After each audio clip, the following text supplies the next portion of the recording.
Hello అండి, అందరికి నమస్కారం. ఈరోజు అండి నేను మినపగారెలు చేస్తున్నానండి. మినపప్పు 3 గంటల ముందుగానే నానబెట్టుకున్నాను.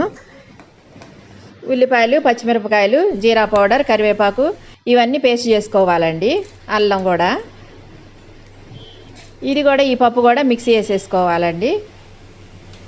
అంత గట్టిగా కాదు, అంత పలచగా కాదు, మంచిగా మిక్సీ పట్టుకోవాలి. ఉప్పు వేసి మంచిగా కలుపుకోవాలండి ఒక 2-3 నిమిషాలు.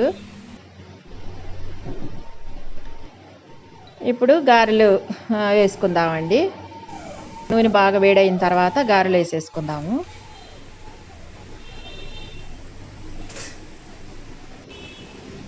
వర్షం కదండి, వేడివేడి గారెలు చికెన్ కర్రీతో చాలా బాగుంటుంది కదండి. పిల్లలు కూడా చాలా ఇష్టంగా తింటారు.